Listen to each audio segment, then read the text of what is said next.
So this is an AirTag, and in simple words, I think it's a tile tracker on steroids for Apple's ecosystem. So let's take a look at it in a little more detail. Okay, so let's start with a quick and simple unboxing. Everything is super simple. You get it in this tiny little box, and unboxing it is like a 3-step process. It's very minimal. Takes maybe like a minute. You just open the box, pull out this booklet type thing, and you'll see the AirTag right in the middle wrapped in some plastic.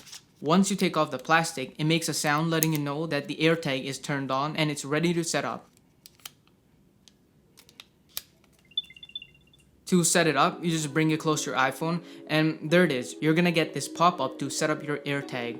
From here, you're gonna name it and pair it with your Apple ID, and that's pretty much it for the setup. Now, you probably already know that there's no way to attach this to something just by itself because there's no hole or anything like that. So you need an accessory to do just that. I ordered this Belkin keyring from Apple's website, and I gotta say, I kind of regret it because I did not check on Amazon. If you're gonna buy an accessory for your AirTag, first check on Amazon, trust me, because there's already a huge variety of them and most of them are way cheaper than the cheapest one on Apple's website. I'll also link some of my favorite ones in the description so you can check that out anytime. Now, I think I've had mine for 2 or 3 days and so far I don't see any scratches, but I think it's because I'm trying not to get a scratch because, well, I have to make this video. But if you're gonna buy it and use it, it's gonna get scratched because, well, it's gonna get thrown around in backpacks and whatnot. But I think it can take a beating because it feels solid. It feels good, like it doesn't feel cheap. It's also IP67 water resistant, so it should be just fine in rain, getting splashed,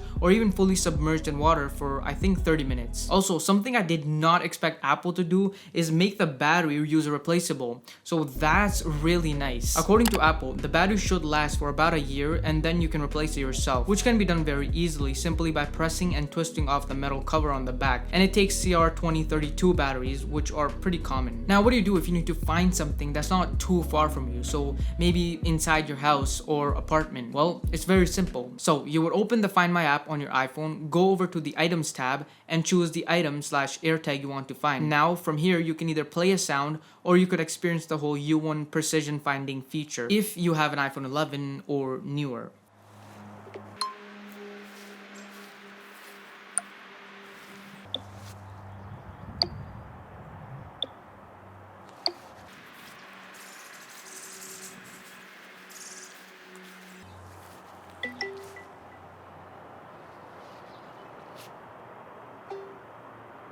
However, if you have any other iPhone on iOS 14.5, you can still find your AirTag by playing a sound. You just won't get the fancy directions. Now, the best part about AirTags is that in case you lose it pretty much anywhere in the world, you can still find it as long as there are other iPhones nearby. So using the Find My app, you can activate Lost Mode. It will ask for a phone number. Once you put that in, Lost Mode will be activated. Now, as soon as pretty much any iPhone comes close to your AirTag, it will securely communicate with it, figure out the location, and only let you know where your item/AirTag is located. But if an Android user finds your AirTag, they can still scan it like an NFC tag, which will then open a website with your contact information that you entered while activating Lost Mode. So that's really the reason why I think AirTags are just way better than tile trackers. There are just so many more iPhone users compared to the number of tile users. With AirTags, you'll just have a higher chance of finding your items. Now, I won't really talk about the privacy concerns like how AirTags can be maliciously used